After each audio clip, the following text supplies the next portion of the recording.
So hello friends, एक बार फिर से वेलकम बैक करता हूँ वार फार्मेसी के ऑनलाइन लर्निंग प्लेटफॉर्म पे। सो फ्रेंड्स, आज हम लोग फार्मास्यूटिक्स का क्वेश्चंस बैंक पढ़ने वाले हैं। पीछे हम लोग क्या पढ़े थे, प्रीवियसली में हम लोग फार्माकोलॉजी का क्वेश्चंस बैंक पढ़े थे, जो कि 3 पार्ट में पढ़े थे। Part 1, part B and part C. Paper के 3 भाग होते हैं ना, तो एक एक पार्ट करके हम लोग अच्छे से एक्सप्लेनेशंस पढ़े थे उसका। एंड आज के लेक्चर में हम फार्मास्यूटिक्स के बारे में पढ़ने वाले हैं। फार्मास्यूटिक्स का क्वेश्चंस बैंक कौन से ईयर का? 2024 का। कौन से ईयर का भैया? 2024 का क्वेश्चंस बैंक आज के इस लेक्चर में पढ़ने वाले हैं। ठीक है, तो चलिए देखते हैं कि कैसा कैसा क्वेश्चंस आया था 2024 में। तो क्वेश्चंस को ना देखते हुए डायरेक्ट सॉल्यूशन को देखते हैं, क्योंकि क्वेश्चंस देखते देखते ही हो जाता है, टाइम कंज्यूमिंग ज़्यादा होता है यार। तो क्या होता है ना, टाइम ज़्यादा नहीं लेंगे हम आपका, एंड डायरेक्ट क्वेश्चंस के आंसर की तरफ बढ़ते हैं। ठीक है, तो थोड़ा आप एक सरसरी निगाह से देख लीजिए questions like novel drug delivery system, जो कि आपको पढ़ा चुके हैं इंपॉर्टेंस में। साइज रिडक्शंस भी पढ़ा चुके हैं, मिक्सिंग भी पढ़ा चुके हैं, एंड पैकेजिंग मटेरियल्स भी पढ़ा चुके हैं, स्टरलाइजेशन भी पढ़ चुके हो आप लोग। वेरियस क्या है ये भैया? क्वालिटी कंट्रोल टेस्ट भी आप लोग जानते हैं, कैप्सूल डोजेस फॉर्म सब कुछ आप पढ़ चुके हैं। ठीक है, तो यही सब क्वेश्चंस आया था 2024 में। ज़्यादा हार्ड नहीं है, बहुत ईजी है। ठीक है, बहुत ईजी क्वेश्चंस आया था। तो चलिए देखते हैं इसका वन बाय वन करके आंसर। ठीक है, सबसे पहला क्वेश्चन क्या है? Define novel drug delivery system and enumerate their advantage and disadvantage. ठीक है, ये क्या बोल रहा है भैया? ये नोवेल ड्रग डिलीवरी सिस्टम को डिफाइन कीजिए, उसके डेफिनेशंस को लिखिए एंड उसके एडवांटेज एंड डिसएडवांटेज को बताइए। तो डेफिनेशन देखते हैं नोवेल ड्रग डिलीवरी सिस्टम का। नोवेल ड्रग डिलीवरी सिस्टम्स यानी एनडीडीएस, इसको शॉर्ट फॉर्म में आप एनडीडीएस बोल सकते हैं, right. Is a modern drug, ये एक मॉडर्न ड्रग है, आधुनिक ड्रग है। Delivery method designed to deliver the drug at the right side. ये क्या होता है? ये एक ऐसा मेथड होता है जो कि आपके राइट साइड में डिलीवर करेगा। आपका जो मेडिसिन है और आपका जहाँ पेन हो रहा है राइट साइड पे ये डिलीवर करेगा एट द राइट टाइम। क्या राइट टाइम है? वो राइट टाइम पे वो डिलीवर करेगा।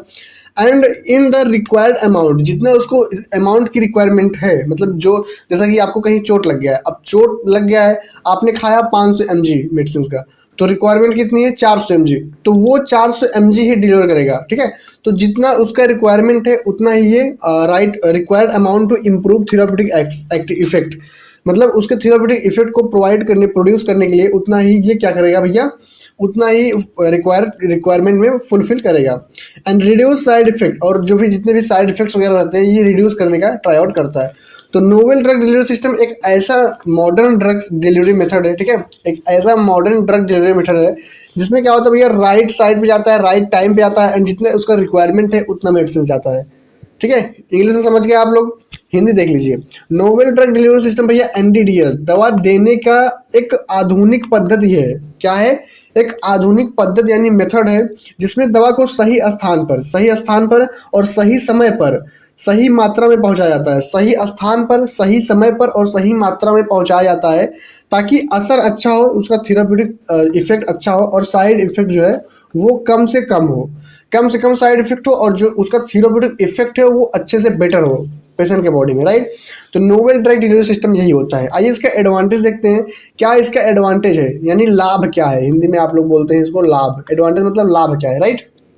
ओके, सबसे पहला पॉइंट क्या है? Improve therapeutic effect. भैया थेराप्यूटिक इफेक्ट को ये इम्प्रूव करता है। अगर बुखार है तो बुखार को बहुत जल्दी ठीक करने का ट्राई करता है, तो वही होता है थेराप्यूटिक इफेक्ट, यानी ये थेराप्यूटिक इफेक्ट को भी अच्छे से इम्प्रूव करता है। एंड रिड्यूस साइड इफेक्ट को भी कम करता है। अगर बॉडी में होने वाले जो साइड इफेक्ट होते हैं, जैसे स्किन पे इचिंग, खुजली वगैरह होता है, चकत्ते निकल जाते हैं, लाल लाल दाने निकल जाते हैं, तो वो सब साइड इफेक्ट होते हैं ना मेडिसिन के, तो वो सब भी ये रिड्यूस करता है, मतलब नहीं होने देता है। And targeted drug delivery, targeted का मतलब ये डायरेक्ट टारगेटेड साइट पर ही बाइंड करता है। ठीक है, टारगेटेड साइट पर ही बाइंड करके ये अपना डिलीवरी करता है, वहीं पर पहुंचाता है। ठीक है, तो टारगेटेड ड्रग डिलीवरी भी ये इसका एडवांटेज है। Prolonged action of drug, prolonged action of drug का क्या मतलब है भैया? जो मेडिसिन का असर होता है वो बहुत लंबे समय तक रहता है। प्रोलॉन्ग्ड, दवा का असर जो होता है वो लंबे समय तक स्टेबिलिटी बनाया रहता है। ठीक है, तो प्रोलॉन्ग्ड एक्शन ऑफ ड्रग ये है क्या। एंड फोर्थ पॉइंट क्या है? Better patient compliance. Better patient compliance का क्या मतलब है भैया? मरीज को कोई प्रॉब्लम नहीं होता। ठीक है, दवा जो बार बार लेना पड़ता है वो कॉम्प्लियंस खत्म हो जाता है, मतलब मरीज को एकदम प्रॉब्लम सॉल्व हो जाता है, मरीज का जो कॉम्प्लियंस होता है वो खत्म हो जाता है। तो बेटर पेशेंट कॉम्प्लियंस हो जाता है, पेशेंट को एकदम बेटर कॉम्प्लियंस मिलता है, राइट। ओके यहाँ पे फोर्थ पॉइंट क्या है, reduce doses frequency. Reduce doses frequency क्या मतलब है, जैसे आप कोई मेडिसिन एक दिन में 2-3 बार खा रहे हैं तो फ्रीक्वेंसी उसका घटा देगा, ठीक है, मरीज की सुविधा भी बढ़ा देता है, राइट। तो ये रहा इसका भैया लाभ, क्या रहा भैया, ये एडवांटेज रहा। डिसएडवांटेज भी देख लेते हैं, क्या हानि है इसका। जब किसी चीज का लाभ रहेगा तो उसका हानि भी रहेगा। सबसे पहले ये महंगा आएगा भैया, ये एक हानि है। तो ये एक्सपेंसिव, ज़्यादा महंगा आता है। लाइक कोई कोई टैबलेट होता है, आप देखे होंगे एमआरपी टू एमआरपी बिकता है, जैसे पेटेंट दवाई जो हो गए वो एमआरपी टू एमआरपी बिकता है, ठीक है। तो ये भैया एक्सपेंसिव होता है, यानी महंगा होता है, ठीक है। सेकंड पॉइंट क्या है, कॉम्प्लेक्स मैन्युफैक्चरिंग प्रोसेस। जो मैन्युफैक्चरिंग जो प्रोसेस होता है बहुत कॉम्प्लेक्स होता है, जटिल होता है, ठीक है। एंड थर्ड पॉइंट क्या है, require advance technology. Advance technology की इसको जो है रिक्वायरमेंट होती है। कोई ऐरा गैरा ऐसे नहीं बन पाएगा, ठीक है, इसको एडवांस टेक्नोलॉजी की रिक्वायरमेंट होती है। तो ये भी इसका डिसएडवांटेज है। Stability problems. स्टेबिलिटी प्रॉब्लम का मतलब क्या होता है भैया, स्थिरता की प्रॉब्लम्स होती है इसमें, ठीक है। तो स्टेबिलिटी की भी प्रॉब्लम्स होगी। एंड लास्ट पॉइंट क्या है, risk of dose dumping. Dose dumping का क्या मतलब है, कई कई बार एक मेडिसिन का ज़्यादा डोज निकल जाता है, तो ये भी प्रॉब्लम्स होता है इन सम सिस्टम। किसी किसी सिस्टम में क्या होता है, एक मेडिसिन का ज़्यादा डोजेस वगैरह हो जाता है, तो ये भी इसका एक डिसएडवांटेज होता है। हिंदी देखते हैं, महंगा होता है, निर्माण प्रक्रिया एकदम कॉम्प्लेक्स होता है, उन्नत तकनीकी की आवश्यकता होती है। एंड स्टेबिलिटी जो है इसका जो है समस्या होती है, स्टेबिलिटी की प्रॉब्लम्स होती है। कभी कभी दवा एक साथ ज़्यादा मात्रा में निकल जाते हैं, तो ये इसका डिसएडवांटेज है, राइट। आगे नेक्स्ट क्वेश्चन देखते हैं, defined size reduction. Size reduction क्या होता है, बहुत बार आप लोग पढ़े हैं।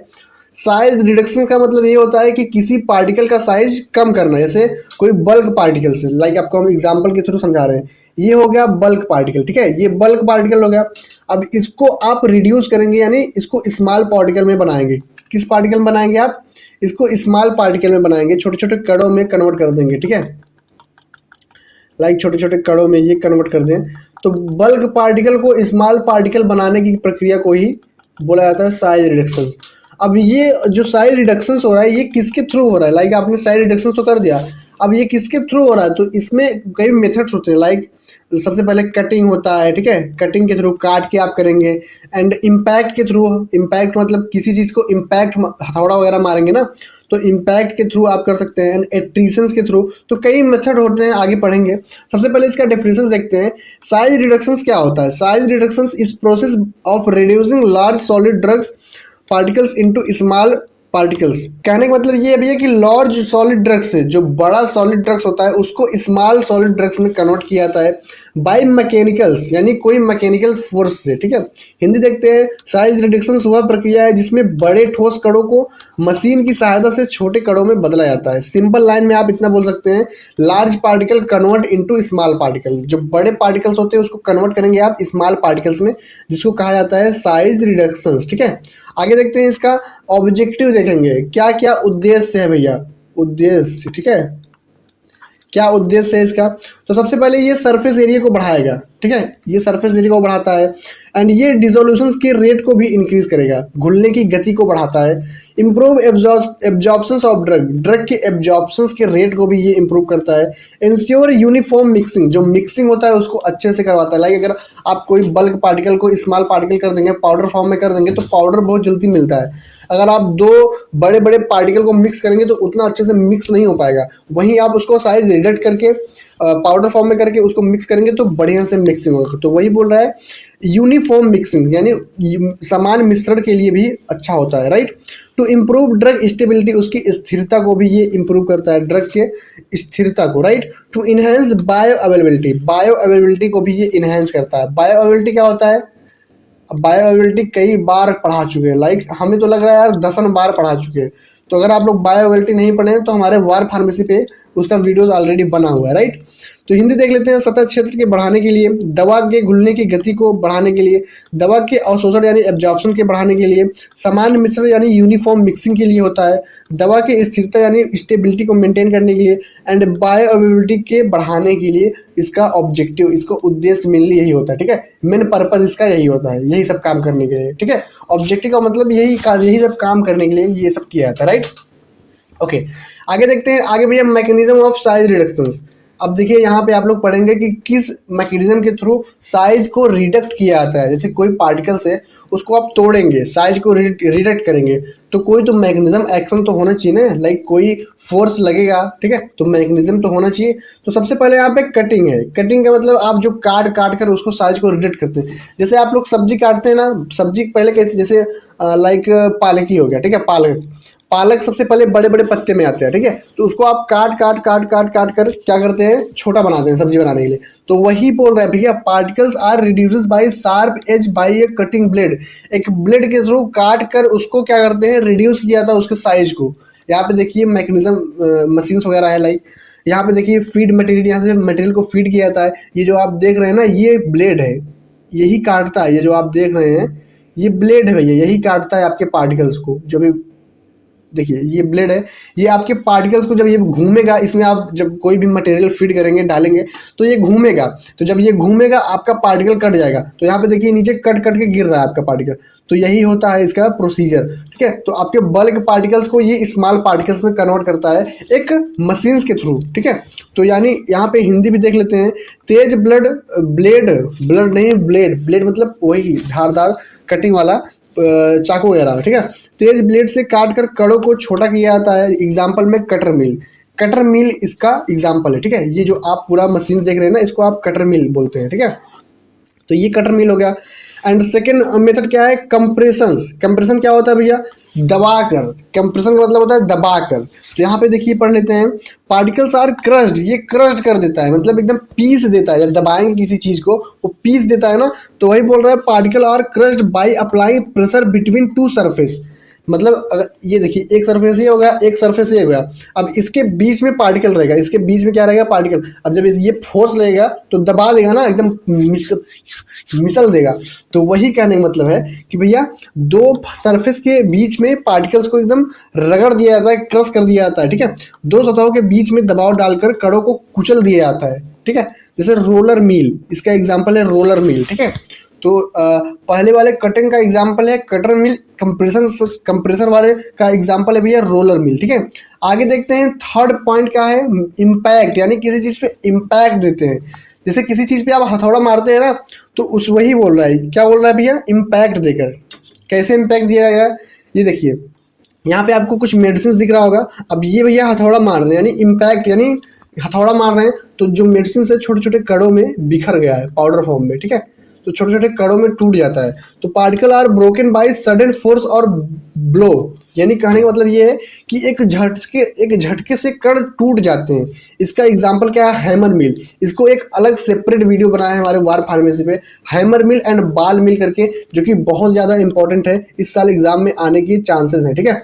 हैमर मिल एंड बाल मिल, ठीक है। इसको एक अलग सेपरेट वीडियो हमारा आ चुका है वार फार्मेसी के चैनल पे, तो वहाँ से आप लोग जाके देख सकते हैं। फोर्थ पॉइंट क्या है, एट्रीशन। एट्रीशन क्या होता है भैया, एट्रीशन का मतलब रगड़, रगड़ जब खाता है, देखिए यहाँ पे है, दो मेडिसिन के बीच में जब रगड़ खाएगा तो रगड़ खाने के बाद ये पाउडर फॉर्म में हो जाएगा। तो ये भी एक मेथड है, ठीक है। रगड़ खाने के बाद क्या होता है, कण जो है छोटे छोटे हो जाते हैं, इसको भी बाल मिल, इसका जो इक्विपमेंट होता है ये बाल मिल से बेसिकली काम करता है, और ये इसका example hammer mill, right. Okay आगे यहाँ पे क्वेश्चन नंबर 3 क्या बोल रहा है, डिफाइन मिक्सिंग। मिक्सिंग क्या होता है भैया, किसी चीज को मिक्स किया जाता है उसी को मिक्सिंग कहते हैं, बस that's it. Discuss the objective, इसके उद्देश्य को डिस्कस करना है। Of mixing write a short note of colloid mill. Colloid mill भी साइज रिडक्शन है और मिक्सिंग में हेल्प करता है, तो इसको भी देख लेते हैं। सबसे पहले इसका डिफिनेशन देखेंगे कि मिक्सिंग क्या होता है। Mixing is the process of combining two or more ingredient in such way that each component is uniformly distributed throughout the mixture। क्या मतलब आप लोग समझ पाए, हिंदी भी पढ़ लीजिए, ठीक है।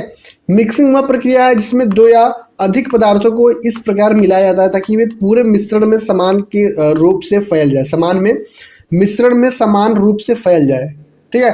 तो मिक्सिंग समझ गए होंगे आप लोग। डेफिनेशन पढ़ को यार इसको समझ में आ जा रहा है, डेफिनेशन पढ़ के, यानी दो या दो से अधिक आपका कोई सबस्टांस है, ठीक है, उसको आप अच्छे से मिक्स करेंगे एंड वो अच्छे से पूरे रूप में फैल जाएगा, ठीक है, उसी को बोलते हैं मिक्सिंग, दैट्स इट।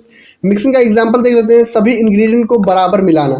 जैसे आप एक तरफ ले लिए क्या एक तरफ पीसीएम पैरासिटामोल, एक तरफ ले लिए आप प्रिजर्वेटिव, अब दोनों को मिलाएंगे आप। प्रिजर्वेटिव इसलिए मिलाया जाता है ताकि बैक्टीरियल ग्रोथ को किल कर सके।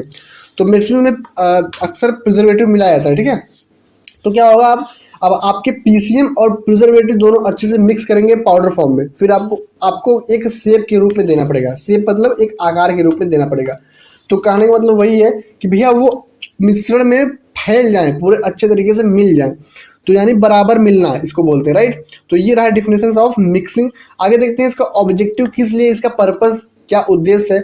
To achieve uniform distribution of ingredient, सभी इंग्रेडिएंट का समान वितरण करना। जैसे अगर आप पैरासीटामोल भी मिला रहे हैं और प्रिजर्वेटिव मिला रहे हैं, तो भैया दोनों का असर जो है सेम रहना चाहिए हमारे बॉडी में, राइट। तो वही बोल रहे हैं, to achieve uniform distribution of ingredient, सभी इंग्रेडिएंट का जो है यूनिफॉर्म डिस्ट्रीब्यूशन जो है अचीव होना चाहिए। सेकेंड पॉइंट क्या है, to ensure uniform dose in each doses form, हर खुराक में दवा की जो समान मात्रा होती है वो एक सुनिश्चित होनी चाहिए, ठीक है। मतलब हर एक डोजेज में यार उसकी जो मात्रा होनी चाहिए वो एक सुनिश्चित होनी चाहिए ना, तो वही बोल रहा है। एंड थर्ड पॉइंट क्या है, टू इम्प्रूव स्टेबिलिटी और फॉर्मुलेशन, उसकी स्थिरता को भी मेंटेन रखना चाहिए, ठीक है। स्टेबिलिटी जल्दी टूटे ना, ठीक है, तो ये सब स्टेबिलिटी को मेंटेन रखे। फोर्थ पॉइंट क्या है, टू इनहेंस डिसोल्यूशंस एंड एब्जॉर्प्शंस, उसके अवशोषण को और उसके घुलनशीलता को भी मेंटेन रखे। एंड क्या बोल रहा है, टू प्रिपेयर इमल्सन्स एंड सस्पेंशंस, ये क्या करता है बेसिकली, इमल्सन और सस्पेंशन को ये प्रिपेयर यानी बनाता है, ठीक है, तैयार करता है। तो ये रहा इसका ऑब्जेक्टिव। हिंदी भी देख लेते हैं, सभी घटक का समान वितरण करना, हर खुराक में दवा की समान मात्रा को सुनिश्चित करना, दवा की स्थिरता को बढ़ाता है, घुलनशीलता और अवशोषण का सुधार करता है, इमल्सन और सस्पेंशन को तैयार करता है। तो ये रहा इसका ऑब्जेक्टिव यानी उद्देश्य, यही पर्पज है, ठीक है, मिक्सिंग का यही पर्पज है, राइट। अब आते हैं भैया short note on colloid mill. Colloid mill क्या होता है, मैंने आपको बताया कि कोलॉइड मील एक साइज रिडक्शन की मशीन है, जैसे आप लोग बाल मिल हैमर पढ़ते हैं वही एक कोलॉइड मिल भी है, ठीक है। तो इसको देख लेते हैं क्या बोल रहा है। Colloid mill is a machine used for size reduction, size reduction के लिए यूज किया जाता है। And mixing of semi solid materials, क्या करता है भैया, ये मिक्सिंग भी करवाता है, कैसे मटेरियल्स का, सेमी सॉलिड मटेरियल्स का। सेमी सॉलिड मटेरियल्स का क्या करता है भैया, ये मिक्सिंग करवाता है by high shear force, high shear force के थ्रू। इसमें क्या होता है, इसमें हाई शियर फोर्स प्रोड्यूस होता है, ठीक है, हाई शियर फोर्स जो है प्रोड्यूस होता है। तो इसी के थ्रू क्या करता है, साइज को रिडक्ट करके सेमी सॉलिड मटेरियल्स को मिक्सिंग करवाता है, राइट। हिंदी देखते हैं, कोलॉइड मिल एक मशीन है जो अर्ध ठोस यानी सेमी सॉलिड पदार्थों को उच्च शियर बल यानी हाई शियर फोर्स द्वारा छोटे कणों में बदलकर मिलाने के लिए उपयोग किया जाता है, यानी मिक्सिंग के लिए उपयोग में किया जाता है, ठीक है। तो ये होता है कोलॉइड मिल। आगे देखते हैं इसके कंस्ट्रक्शंस की बात करते हैं, क्या क्या इसके पार्ट्स के कौन कौन से होते हैं ये भी देख लेते हैं। It consist of a rotor and starter, ये क्या होता है, ये एक रोटर और स्टार्टर से बना होता है, ठीक है। इसमें एक रोटर लगा होता है एंड एक स्टार्टर लगा होता है, रोटर नचाता है, स्टार्टर स्टार्ट करता है। Small adjustable gap between rotor and starter, rotor और स्टार्टर के बीच में छोटा और समायोजित अंतर होता है, यानी छोटा सा गैप होता है, राइट। मोटर फॉर रोटर क्या होता है, जो रोटर होता है वो मोटर को घुमाने के लिए होता है, जो मोटर होता है वो रोटेशंस के लिए होता है, जो रोटर को घुमाने के लिए मोटर लगी होती है। यार यहाँ पे कन्फ्यूजन हो रहा है, मैं भी कंफ्यूज हो गया हूँ यहाँ पे। देखिए यहाँ पे देखिए नीचे क्या लिखा गया है, रोटर को घुमाने के लिए मोटर लगी होती है, ठीक है। तो वही रोटर को घुमाने के लिए मोटर लगी होती है। अरे यार जब घुमाएगा वो तभी तो वो नाचेगा, तो वही बोल रहा है जो रोटर होता है वो मोटर को घुमाने के लिए लगी होती है, ठीक है। तो ये रहा इसका कंस्ट्रक्शंस। आगे देखते हैं इसका वर्किंग क्या है, मतलब वर्किंग मॉडल कैसे ये काम करती है, किस प्रिंसिपल पे काम करती है। तो सबसे पहले materials is fit into the mill, सबसे पहले मटेरियल आप मील में डालेंगे। Rotor rotate at high speed, जो रोटर है वो घूमेगा बहुत तेजी से घूमेगा। फिर क्या होगा, high shear force reduce particle size, जो हाई शियर उसमें बल प्रोड्यूस हो रहा था उसका हाई शियर फोर्स, अब वो क्या करेगा, पार्टिकल साइज को रिड्यूस करेगा, कम करेगा, ठीक है। उसके बाद क्या करेंगे, uniform fine depression is obtained. अब क्या होगा, सामान को बारीक से डिप्रेशन करेगा, डिप्रेशन मतलब वो रिसीव करेगा बारीक रूप से मिक्सिंग वगैरह करके, ठीक है। तो ये रहा इसका भैया वर्किंग मॉडल। आगे देखते हैं, आगे इसका यूजेस है। यूजेस क्या बोल रहा है, प्रिपरेशंस ऑफ इमल्सन्स, बेसिकली ये इमल्सन्स को प्रिपेयर करता है एंड सस्पेंशन को भी प्रिपेयर करता है। इमल्सन और सस्पेंशन को ये प्रिपेयर करता है एंड ऑइंटमेंट्स और क्रीम को भी ये बनाता है। फार्मास्यूटिकल्स जैसे कॉस्मेटिक प्रोडक्ट को भी बनाता है।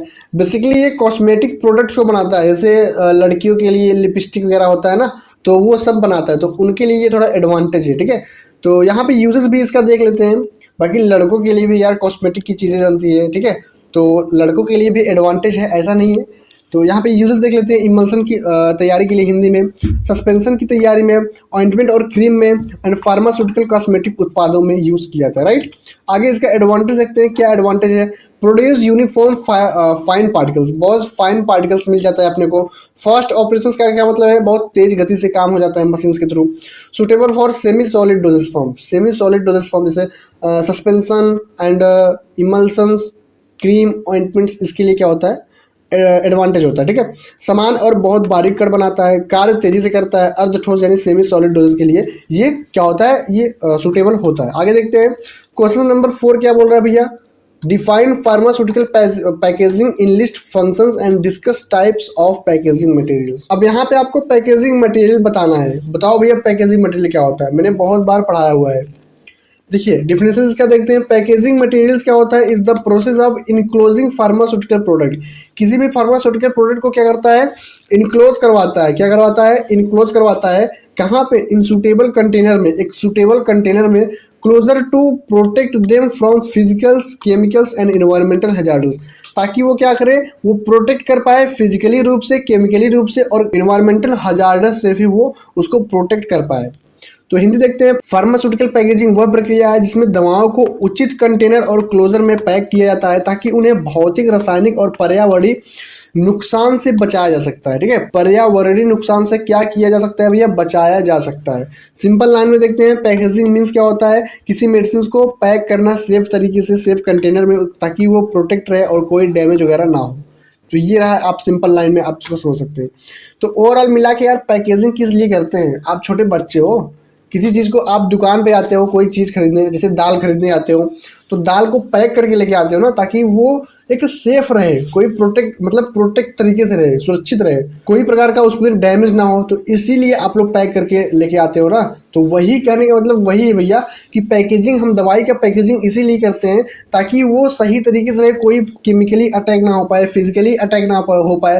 जैसे कंपनी में जो दवाएं बनती हैं, क्या वो मतलब आ जाती हैं ऐसे ही, व्हीकल से ट्रांसपोर्ट होती हैं भैया। पैकेजिंग नहीं हुआ रहेगा तो कैसे हो पाएगा, आपको ओपन करके तो मेडिसिन तो तब तो खराब हो जाएगा। पैकेजिंग इसीलिए किया जाता है, ठीक है। आगे देखते हैं फंक्शंस ऑफ पैकेजिंग, उसके कार्य क्या है, फंक्शंस क्या है।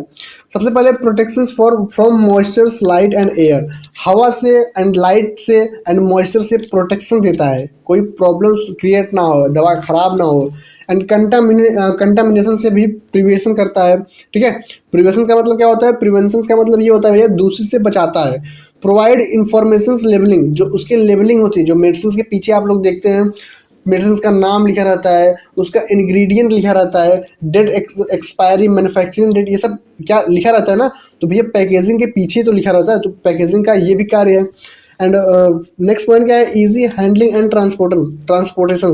भैया ट्रांसपोर्टेशन में भी इजी होता है और हैंडलिंग में भी इजी होता है, ठीक है, संभालने में।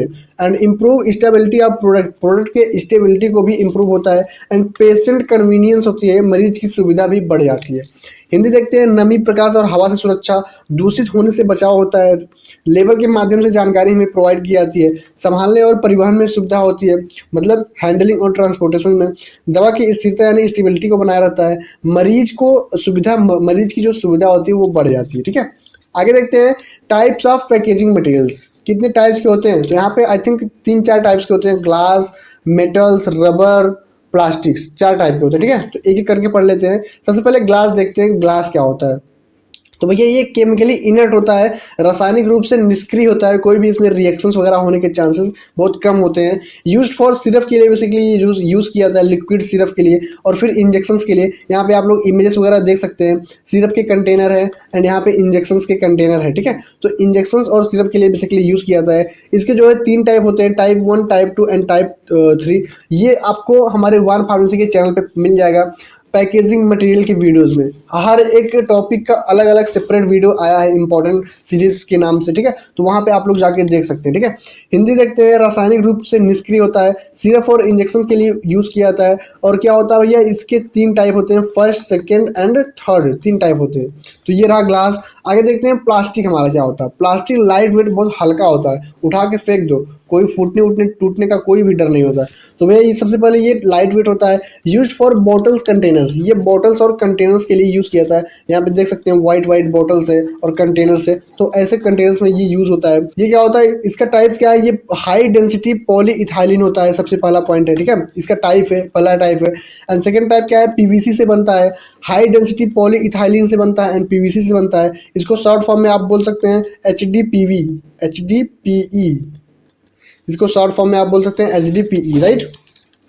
हिंदी देखते हैं, हल्का वजन होता है, बोतल और कंटेनर में उपयोग होता है। एंड HDPE एंड PVC यानी पॉलीविनाइल क्लोराइड इसको बोलते हैं, इससे मिलकर ये बना होता है, इसका टाइप से, राइट। आगे देखते हैं भैया मेटल्स। मेटल्स हमारा कहाँ कहाँ यूज़ होता है ये भी देख लेते हैं। सबसे पहले ये ऑइंटमेंट ट्यूब्स और एरोसॉल्स के लिए यूज़ होता है, और कोई कभी कभी कंटेनर्स के लिए, जैसे आप अमूल का दूध वगैरह या फिर घी वगैरह आप लोग देखे होंगे, तो ये सब मेटल्स में ही पैक होता है ना। कोई कोई मेडिसिन के ऊपर आप देखेंगे ये सब एल्यूमिनियम से पैक होता है, ठीक है। तो ये सब आता है इसके अंदर। Mainly use aluminium and teen, tin use होता है और एल्यूमिनियम यूज़ होता है। इसका टाइल्स भी एल्यूमिनियम और टीन है, ठीक है। एल्यूमिनियम और टीन से बना होता है। मलहम की ट्यूब और एरोसॉल्स में उपयोग होती है, मुख्यतः एल्यूमिनियम और टीन से ये बनी होती है। तो ये रहा ये मेटल्स, ठीक है। आगे देखते हैं रबर। रबर हमारा क्या भैया, रबर एक ऐसा पैकेजिंग मटेरियल है जिसमें सिर्फ उसके आप इंजेक्शन देखें, यहाँ पे देख लीजिए, यहाँ पे इमेजेस वगैरह तो लगा है। ये इमेज का ढक्कन, ये जो ढक्कन होता है अंदर का ना, ये रबर से बना होता है, यहाँ पे देखिए। तो ये बेसिकली इंजेक्शन के ढक्कन, कंटेनर के ढक्कन वगैरह बनाने के लिए ये यूज़ किया जाता है। Use for vial stoppers and closure, यानी वही उसको क्लोजर के लिए बनाया जाता है। तो रबर्स बेसिकली इसी के लिए बनाया जाता है। बाकी इसको अगर आपको डीप में पढ़ना है, जैसे इसके दो टाइप्स होते हैं, नेचुरल्स होता है एंड सिंथेटिक्स होता है, तो इसके अगर आप पढ़ेंगे तो बहुत डीप में जाएंगे तो अच्छे से पढ़ाया जाएगा। तो ये बेसिकली वन फार्मेसी के चैनल पे अलग एक एक सेपरेट वीडियो है, वहाँ पे आप लोग जाके देख सकते हैं। ये वीडियो बेसिकली हम आपको क्वेश्चंस बैंक के पढ़ाने के लिए बता रहे हैं, आपको एक आइडिया लगवाने के लिए बता रहे हैं। आपको एक आइडिया लग जाएगा कैसे कैसे क्वेश्चंस आते हैं एंड कैसे आपको सॉल्व करना है। तो ऐसे इतना इतना आप लिख देंगे तो आपका काम बन जाएगा, राइट। आगे देखते हैं भैया 5th नंबर क्वेश्चन क्या बोल रहा है, डिफाइन स्टरलाइजेशन। स्टरलाइजेशन क्या होता है एंड इसके मेथड को भी क्लियर कीजिए। क्लियरिफाई मेथड ऑफ स्टरलाइजेशन, ठीक है। तो स्टरलाइजेशन को क्लियर कीजिए, इसके मेथड्स को एंड इसको डिफाइन कीजिए। तो इसका डिफिनेशन देख लेते हैं। Sterilization is the process of destroying or removing all form of microorganism including bacteria, virus, fungi and spores from a substance or object. क्या समझे आप पढ़ के बता दीजिए आप कमेंट में। कमेंट का दरवाज़ा खुला है, आप कुछ भी टाइप कर सकते हैं। तो बताइए क्या समझ पाए आप इसको पढ़ के। भैया साफ साफ दिख रहा है कि ये माइक्रो ऑर्गेनिज्म्स को में क्या करता है, इस बैक्टीरिया, वायरस, फंगी, स्पोर्स से ये क्या करता है, प्रिवेंट करता है एंड ये तोड़ देता है एंड रिमूव कर देता है। कहाँ से, हमारे सबस्टेंस, हमारे फार्मास्यूटिकल सबस्टेंस या फिर किसी ऑब्जेक्ट में से। तो बेसिकली स्टरलाइजेशन का मतलब यही होता है कि किसी भी सबस्टेंस से वो क्या करता है, बैक्टीरिया, वायरस, फंगाइज को वो रिमूव करवाता है, ठीक है। स्टरलाइजेशन का मतलब यही है कि बैक्टीरिया, वायरस, फंगाइज को क्या करता है, रिमूव करवाता है हमारे फार्मास्यूटिकल प्रोडक्ट में से।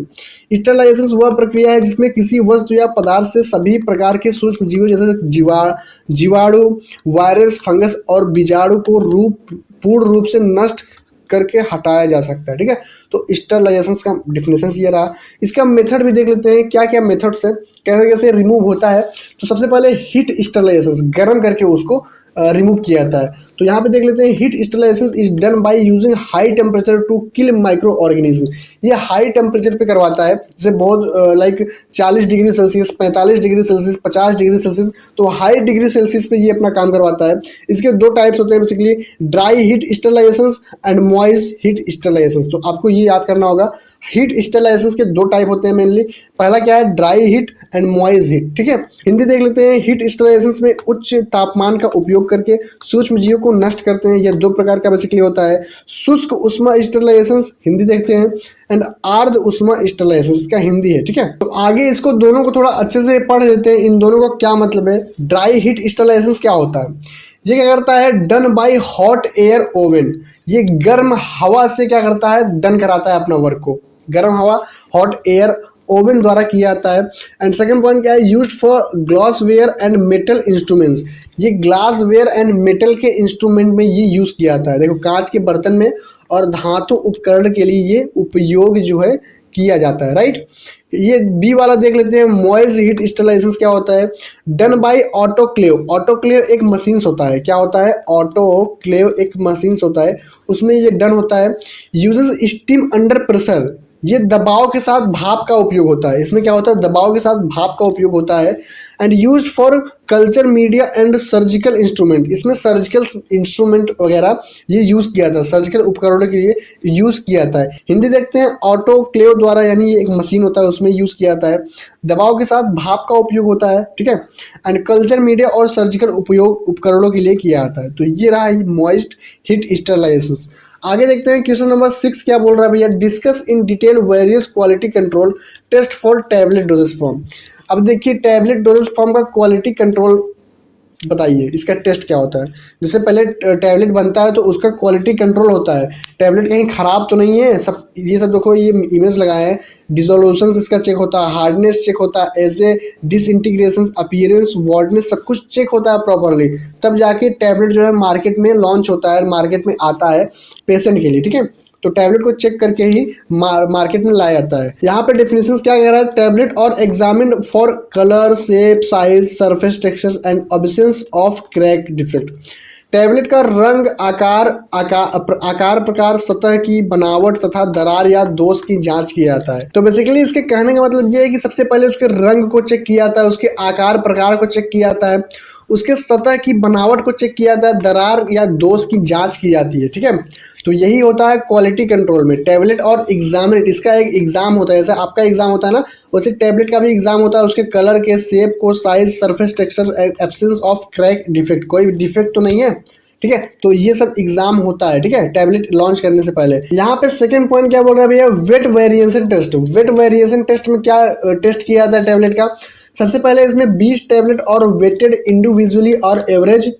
Wait is calculated individually, weight should not divided beyond the prescribe limit. कहने का मतलब ये है कि सबसे पहले 20 टैबलेट को अलग अलग वो मेजर करता है और फिर उसके वेट को भी निकालता है, उसके एक्यूरेट वेट को वो निकालता है, फिर उसको इवेल्युएट किया जाता है, यानी वो इवेल्युएट करता है कि प्रत्येक टैबलेट का वजन जो है निर्धारित लिमिट से अधिक तो नहीं है। तो ये सबसे पहले ये मेजर करता है, यानी टैबलेट के वेट को मेजर करता है। आप इतना समझिए कि टैबलेट के वेट को मेजर करता है। यहाँ पे हिंदी पॉइंट देख सकते हैं, 20 टैबलेट को अलग अलग तौला जाता है, अलग अलग तौला जाएगा 20 टैबलेट को, एंड उसका औसत वजन निकाला जाएगा। प्रत्येक टैबलेट का वजन निर्धारित सीमा से अधिक नहीं होना चाहिए। जैसे 20 ग्राम का बना है, 20 mg का बना है, तो भैया 20 mg ही होना चाहिए, 21-22 mg नहीं होना चाहिए, ठीक है। तो उसके बेसिकली ये क्या करता है, उसके mg को वो कवर करता है, मेजर करता है, ठीक है, उसके वेट को। आगे देखते हैं थर्ड पॉइंट, हार्डनेस टेस्ट होती है। हार्डनेस टेस्ट क्या मतलब, टूटता उठता तो नहीं है टैबलेट, उसको टेस्ट करते हैं। This test measure the mechanical strength or tablet to withstand handling and transportation. यह परीक्षण टैबलेट की मजबूती को मापता है ताकि वह संभालने और परिवहन के दौरान टूटे ना।